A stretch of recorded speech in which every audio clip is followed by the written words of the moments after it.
Trailer है, पूरी picture अभी बाकी है। आखिर ऐसा क्यों कहा जा रहा है कि ताइवान के बाद कई और देशों पर चीन अपनी बुरी नजर डालने वाला है? क्या चीन ने लिख डाली है महायुद्ध की स्क्रिप्ट? आखिर शी जिनपिंग के मन में क्या चल रहा है? और सबसे बड़ा सवाल तो ये है कि चीन अपना कौन सा पुराना सपना पूरा करना चाहता है जिसका कनेक्शन अफीम युद्ध से है।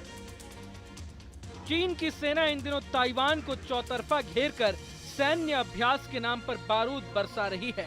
चीन की कोशिश है कि ताइवान के नए राष्ट्रपति को डराया जाए, जिन्होंने हाल ही में कमान संभाली है। वहीं ताइवानी राष्ट्रपति लाई चिंगते ने भी अपने इरादे साफ कर दिए हैं और ड्रैगन के आगे झुकने से इनकार कर दिया है। ताइवान की सेना ने भी मिसाइलों से लेकर फाइटर जेट्स तक की तैनाती करके चीन को कड़ा संदेश दे दिया है। चीन ने पिछले 2 दशक में भारत से लेकर दक्षिण चीन सागर तक विभिन्न क्षेत्रों में अप्रत्याशित तरीके से आक्रामक दावे करने शुरू कर दिए हैं, जिससे तनाव भड़कने लगा है। दुनिया की फैक्ट्री बन चुके चीन ने खरबों डॉलर खर्च करके अपनी सेना को हाइपरसोनिक मिसाइलों से लेकर 5वीं पीढ़ी के फाइटर जेट से लैस किया है। कहा तो ये जा रहा है कि ड्रैगन का इरादा दुनिया के 6 देशों से युद्ध लड़ने का है।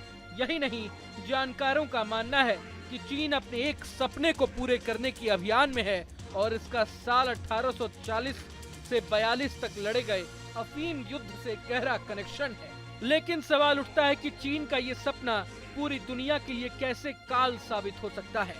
कहा जा रहा है कि साल 2012 में चीन की सत्ता में आए वर्तमान राष्ट्रपति शी जिनपिंग ने इस चीनी सपने को पूरी तरह से शक्ल दिया और अपने देश के खो चुके ऐतिहासिक गौरव को लौटाने का प्रण लिया।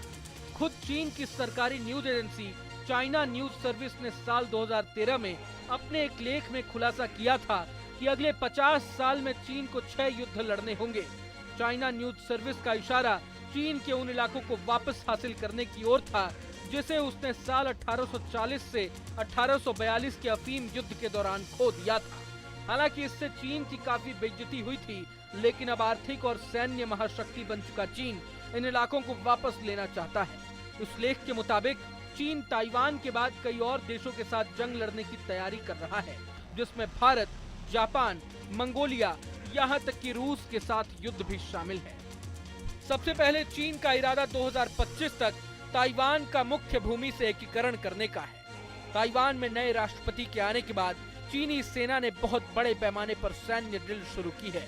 विश्लेषकों का तो कहना है ये ताइवानी राष्ट्रपति को डराने की कोशिश है, जो खुलकर चीन का विरोध कर रहे हैं। ताइवान के एकीकरण के बाद चीन दक्षिण चीन सागर पर अपनी पकड़ को मजबूत करने पर फोकस करेगा।